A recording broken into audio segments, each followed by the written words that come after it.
আমি তোমাকে জড়িয়ে ধরে ঘুমাবো। দূর, আমাকে ছাড়ুন তো, এই বলে উঠে পড়লাম। এভাবে চলছিল দিনগুলো। জুলি আমার দিকে যতটা এগাচ্ছে আমি তার থেকে বেশি জুলির থেকে নিজেকে দূরে সরিয়ে রাখি। আমি রাতে শুয়ে শুয়ে ভাবতে লাগলাম, এভাবে আর কতদিন বাবার হোটেলে বসে বসে খাবো? নিজে কিছু একটা করার দরকার। বাবারও বয়স হয়ে যাচ্ছে, এখন আর এভাবে বসে থাকা একদম ঠিক হচ্ছে না। পরের দিন আব্বু আম্মুকে না জানিয়ে একটা কোম্পানিতে জবের জন্য আবেদন করলাম। মনে মনে ভেবে রাখলাম, জবটা যখন হবে আব্বু আম্মুকে তখন জানাবো, তার আগে নয়। কিছুদিন পরে জবের এক্সাম হলো, চাকরিটাও একবারে হয়েই গেল। বাসায় আব্বু আম্মুকে জানালাম, এখন থেকে আমি আর বসে থাকবো না, কালকে থেকে একটা কোম্পানিতে চাকরিতে জয়েন করবো। তোর এখন চাকরি করার কি দরকার? আগে লেখাপড়া শেষ কর, তারপর না হয় করিস। আর বর্তমান যুগে চাকরি পাওয়াটা সহজ না। আব্বু, চাকরিটা আমার অলরেডি হয়ে গেছে, তোমাকে এসব নিয়ে চিন্তা করতে হবে না। তোকে এখন কোনো চাকরি টাকরি করা লাগে না, আগে পড়া শেষ কর। আব্বু, তুমি অযথা আমার লেখাপড়া নিয়ে টেনশন করো না, জবটাও করবো তার সাথে লেখাপড়াও করবো। তাহলে আর কি, তোর যেটা ভালো মনে হয় সেটাই কর। রুমের ভিতর গিয়ে দেখি জুলি অভিমান করে বসে আছে। কি ব্যাপার, আপনি এভাবে মন খারাপ করে বসে আছেন কেন? কেন মন খারাপ করছি তুমি তা জানো না? আপনার মন খারাপের কারণটা যদি আমাকে না বলেন তাহলে কি করে জানবো? তুমি একটু আগে আব্বু আম্মুর সাথে কি বলছিলে, আমি দরজার আড়ালে দাঁড়িয়ে সব শুনেছি। শুনেছেন যখন, তখন তো আর আপনাকে নতুন করে বলা লাগবে না। তোমার চাকরিটা কি খুব বেশি জরুরি? না করলে হতো না? খুব জরুরি বলে আমি মনে করছি না, তবে বিয়ে যখন হয়ে গেছে তখন এভাবে দুজনে বাবার হোটেলে খাওয়া ঠিক হচ্ছে না বলে আমি মনে করছি, তাই চাকরিটা করতে যাচ্ছি। তার মানে তুমি আমাদের বিয়েটা মন থেকে মেনে নিয়েছো? এই কথা বলেই জুলি আমাকে জড়িয়ে ধরে উম্মা উম্মা দুইটা কিস দিল। এই কি করছেন আপনি? ছাড়ুন আমাকে, বাসায় আব্বু আম্মু আছে, দেখে ফেলবে তো। আমি জানতাম তুমি আমাকে একদিন ঠিকই মনে প্রাণে স্ত্রী হিসেবে মেনে নেবে। আপনাকে স্ত্রী হিসাবে মেনে নিলাম কখন? আপনার মাথা খারাপ হয়ে গেছে নাকি? এই কথা বলতেই জুলি কান্না শুরু করে দিল। এমন সময় আম্মুর উপস্থিতি। ও মা, তোমার চোখে জল কেন? এমনি। কি হয়েছে বলো আমাকে। এই হারামজাদা কি তোমার কিছু বলেছে? না আম্মু, আমার চোখে মনে হয় কিছু একটা পড়েছে, তাই চোখে জল। সুমন যদি তোমাকে কখনো কিছু বলে থাকে তুমি আমাকে বলবে, তারপর বাকিটা আমি দেখে নেব। আচ্ছা ঠিক আছে। এই বলে আম্মু চলে গেল। পরের দিন সকালবেলা। এই যে মিস্টার, আর কতক্ষণ ঘুমাবে? তাড়াতাড়ি উঠো, তোমার তো আজ প্রথম দিন অফিসে, দেরি না করে উঠে পড়ো।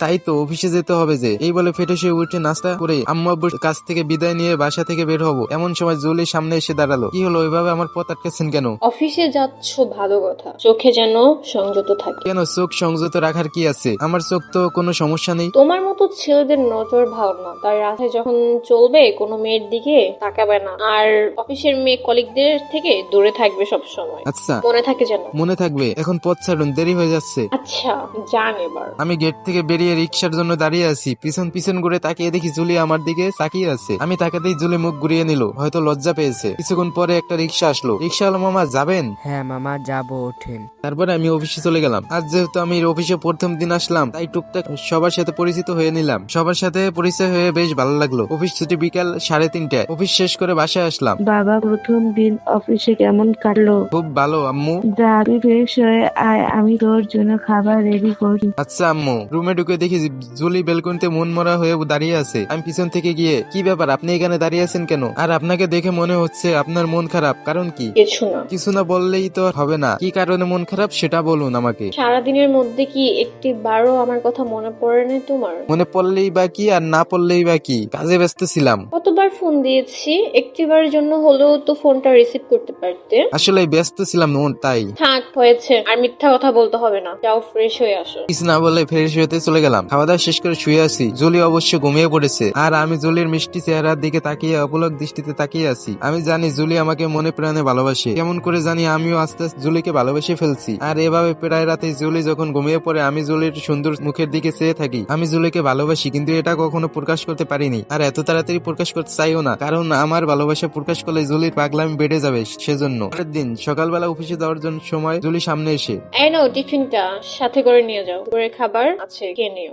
জুলির মুখের দিকে তাকিয়ে অবাক হয়ে আছি। কি হলো, এভাবে তাকিয়ে আছো কেন? আর টিফিনটা নাও। রান্না করলো কে? কেন, আমি রান্না করেছি। আপনি রান্না করতেও পারেন? জানতাম না তো। আমি তো জানি আপনি শুধু খাইতে জানেন। আম্মুর কাছ থেকে সব শিখেছি, আর এবার থেকে আমিই রান্না করব। ও আচ্ছা, আর এ খাবার লাগবে না, আমি বাইরে থেকে খেয়ে নিব। বাইরের খাবার ভালো না, ওসব খাবার খেলে অসুস্থ হয়ে পড়বে। সমস্যা নেই, আমি মরে গেলেও কেউ কষ্ট পাবে না। একদম চুপ, এমন কথা যেন দ্বিতীয়বার আর না শুনি। বললে কি হবে? দূর, এত কথা না বলে খাবারটা ধর তো। লাগবে না, আসি। এই বলে আমি হাঁটা শুরু করলাম। তুমি যদি খাবার নিয়ে না যাও তাহলে কিন্তু আমি তোমার অফিসে দুপুরে খাবার নিয়ে যাও। জুলির কথা শুনে আমি খাবারের টিফিনটা নিতে বাধ্য হলাম। তারপরে জুলির হাত থেকে টিফিনটা নিয়ে চলে গেলাম। কেবিনে বসে অফিসের কাজ করছি, এমন সময় অফিসের বস আমাকে ডেকে পাঠালেন। আসসালামু আলাইকুম বস, আসবো? সালামের উত্তর দিয়ে আসুন সুমন সাহেব। বস, আপনি কি ডেকে পাঠিয়েছেন আমাকে? হ্যাঁ, তো আপনার কোনো রকম অসুবিধা হচ্ছে না তো? না বস, কোনো রকম অসুবিধা হচ্ছে না। আর যদি কোনো কাজ বুঝতে না পারেন তাহলে জানাবেন। ওকে ওকে বস। আচ্ছা, তাহলে এখন যান, মন দিয়ে কাজ করুন। ওকে বস। বসের রুম থেকে এসে কাজ করতে লাগলাম। দুপুরে খাবার টাইমে জুলির দেওয়া টিফিন খুলে আমি অবাক হয়ে গেলাম। আমার সবচেয়ে প্রিয় গরুর খাবার দেখে জিভে জল চলে আসলো। আর দেরি না করে হাত ধুয়ে খাওয়া শুরু করে দিলাম। যাই হোক, রান্নাটা দারুণ ছিল। খাওয়া শেষে অফিসের কাজ শুরু করে দিলাম। অফিসের কাজ শেষে বাসায় চলে আসলাম। আম্মু, জুলি কোথায়? একটু আগে আমার সাথে বসে গল্প করছিল, এখন মনে হয় রুমের ভিতরে আছে। ও, আমি সোজা রুমে চলে গেলাম। রুমে গিয়ে দেখি জুলি ব্যালকনিতে দাঁড়িয়ে আছে। ইচ্ছে করছিল পিছন থেকে জুলিকে জড়িয়ে ধরে একবার বলি, ভালোবাসি জুলি, খুব ভালোবাসি তোমাকে, কিন্তু কি করে বলবো, সাহস পাই না, লজ্জা করে। আমি কিছু না বলে চুপচাপ জুলির পাশে গিয়ে দাঁড়ালাম। আমি জুলির পাশে গিয়ে দাঁড়াতেই জুলি চমকে উঠলো। কি ব্যাপার, আপনি এখানে এভাবে দাঁড়িয়ে আছেন কেন? এমনি ভালো লাগছিল না তাই। ও আচ্ছা। আজ ড্রেস চেঞ্জ না করে আমার পাশে এসে দাঁড়ালে, কি ব্যাপার বলো তো? জুলির হাসি ভরা মুখের দিকে তাকিয়ে বলতে ইচ্ছা করছে, এভাবে হেসো না জুলি, তোমার হাসিতে আমি পাগল হয়ে যাচ্ছি। দিনে দিনে আমি তোমার প্রতি দুর্বল হয়ে পড়ছি। কি হলো, তুমি এভাবে আমার দিকে তাকিয়ে কি ভাবছো? আমি চমকে উঠলাম। না মানে কিছু না। যাও, তুমি ড্রেস চেঞ্জ করে নাও। আচ্ছা। রাতে ঘুমানোর সময় মাঝখানে কোলবালিশ দিয়ে জুলি উল্টা হয়ে মুখ ঘুরে হয়ে রইলো। জুলিকে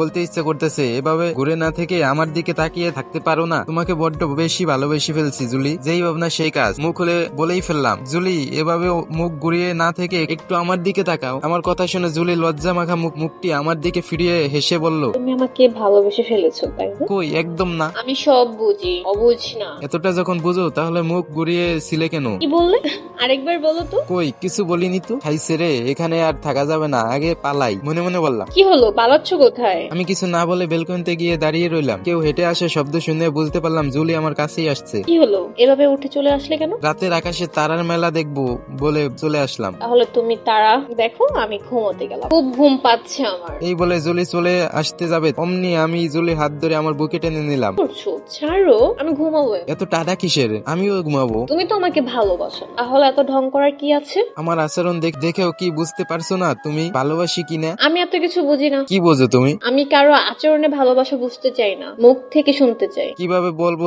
বুঝতেছি না। আমি এত কিছু বুঝি না। ভালোবাসি তোমাকে। এইভাবে কেউ কাউকে ভালোবাসার কথা বলে নাকি? আমি তোমাকে ভালোবাসি, এই কথা বলতেই জুলি লজ্জায় মুখটা ডেকে নিল। তুমি অনেক ফাজিল হয়ে গেছো। ফাজলামের কি দেখছো, কেবলমাত্র সবে শুরু। এখন ছাড়ো, ঘুমাবো, খুব ঘুম পেয়েছে। আজ রাতে না ঘুমালে হয় না? না ঘুমালে তোমার জন্য সকালে নাস্তা কে বানাবে শুনি? আর তোমাকে অফিসে যাওয়ার জন্য ঘুম থেকে কে ডেকে দেবে? আচ্ছা, তুমি ঘুমাও, আমি একটু পরে ঘুমাবো। একটু পরে না, এখন একসাথে দুজনে ঘুমাবো। ওকে চলো। পরের দিন সকালবেলা নাস্তা করার সময়, সুমন, তোমার প্রতিদিন অফিসে রিক্সা করে যেতে খুব অসুবিধা হয় তাই না? একটু অসুবিধা হয়, রিক্সার জন্য রাস্তায় দাঁড়িয়ে থাকা যাওয়া আসা একটু সমস্যা হয়, তবে কিছু পেতে হলে তো একটু কষ্ট করতেই হবে। সেটা অবশ্য ঠিক, তবে এখন থেকে আর অসুবিধা হবে না। মানে হলো, এই নাও তোমার নতুন বাইক। সত্যি বলছো আব্বু? যদি বিশ্বাস না হয় তাহলে বাইরে গিয়ে দেখো। আমি বাইরে গিয়ে দেখি সত্যি আব্বু আমার জন্য বাইক কিনে রেখেছে। আব্বুকে জড়িয়ে ধরে বললাম, ধন্যবাদ আব্বু। বাইক পেয়ে একটু বেশি খুশি, কারণ আব্বুর কাছ থেকে এর আগে অনেকবার বাইক কিনে দিতে বলছি কিন্তু দেয়নি, আর আজকে না বলার পরেও আব্বু আমাকে বাইক কিনে দিয়েছে। তোমার আম্মুর জোরাজোরির কারণে তোমাকে না বলে বাইকটা কিনে এনেছি। আমি আব্বুর হাত থেকে বাইকের চাবিটা নিয়ে অফিসে যাওয়ার জন্য বের হলাম। এমন সময় নতুন বাইক, তাই আজকে অফিসে না গিয়ে দিল্লিকে নিয়ে বাইক থেকে ঘুরে আয়। আচ্ছা ঠিক আছে। ঘুরতে যাওয়ার কথা শুনে জুলি বেশ খুশি হলো। আমি অফিসের বসকে ফোন করে ছুটি নিয়ে নিলাম, সেই সাথে জুলিকেও রেডি হতে বললাম। কিছুক্ষণ পরে দুজনে ঘুরতে বেরিয়ে পড়লাম বাইকে চড়ে। জুলি, তোমার পছন্দের খাবার খাওয়াবো এবং তোমার পছন্দের পোশাক কিনবো। সত্যি বলছো? হ্যাঁ, সত্যি বলছি। এই কথা বলতেই জুলি আমাকে শক্ত করে জড়িয়ে ধরলো। তারপরে সারাদিন অনেক ঘোরাঘুরি, খাওয়া দাওয়া সব মিলিয়ে দিনটা বেশ ভালোই কাটলো। সন্ধ্যায় বাসায় ফিরলাম। বাসায় ফিরে আমি ফ্রেশ হওয়ার জন্য ওয়াশরুমে গেলাম, আর জুলি আম্মুর সাথে গল্প করতে লাগলো। কিছুক্ষণ পরে ওয়াশরুম থেকে বেরোতেই আম্মু আমার সামনে মিষ্টি নিয়ে হাজির।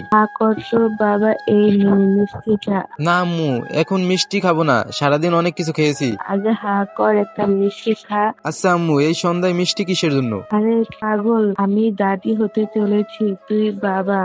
মানে কি করে? তুই গাধা নাকি? এত বড় হয়েছিস কিছু বুঝি না, বৌমা বমি করে। তোমার বউ বমি করছে ভালো কথা, কিন্তু আমি বাবা হব কি করে? গাধা হাদারাম, তোর মাথায় দেখি নাই। এই বলে আম্মু মিষ্টি নিয়ে আব্বুকে ডাকতে লাগলো। ওগো সুমনের আব্বু কই, তুমি তাড়াতাড়ি মিষ্টি খাও, তুমি দাদা হতে চলেছ।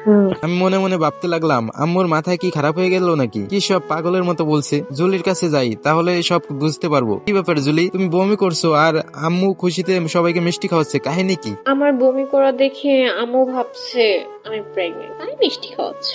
মানে তোমার সাথে তো আমার কিছুই হয়নি, তুমি প্রেগনেন্ট কিভাবে হলে? আরে গর্দব, আজ ঘুরতে গিয়ে ঝালমুড়ি আর ফুচকা একটু বেশি খেয়ে ফেলেছি, তাই পেট খারাপ করে বমি হচ্ছে। কিন্তু আম্মুকে আমি কিছুতেই বিশ্বাস করতে পারি যে আপনি যেটা ভাবছেন আসলে সেটা না। তাহলে এখন কি হবে? কি আর হবে, যা হবার তাই হবে। মানে? কিছু না। আমি জুলিকে কাছে টেনে নিয়ে বললাম, আম্মুকে বলে দিও আপনি সত্যি সত্যি দাদি হতে চলেছেন। মাত্র 1 বছরের মতো অপেক্ষা করতে কেমন? কিভাবে বলবো তো, আমার লজ্জা লাগে। চলো না আম্মুর স্বপ্নটা পূরণ করি। আম্মুর তো খুব শখ দাদি হওয়ার। জুলি আমার কথা শুনে মাথা নাড়িয়ে হ্যাঁ সম্মতি দিয়ে লজ্জায় মুখটা ডেকে নিল। বাকি কথাটা আমিও আর বলতে চাই না প্রিয় পাঠক পাঠিকের সামনে বলতে আমারও লজ্জা করতেছে। তারপরে বাকিটা ইতিহাস।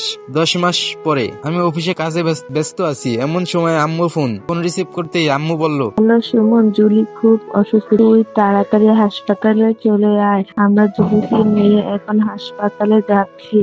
এই কথা বলেই আম্মু ফোন কেটে দিল। আমি আর দেরি না করে বসের কাছ থেকে ছুটি নিয়ে সোজা হাসপাতাল চলে গেলাম। হাসপাতালে গিয়ে, আম্মু কি হয়েছে জুলির, ও কোথায়? জুলি তেমন কিছু হয়নি, তুই বাবা হতে চলেছিস।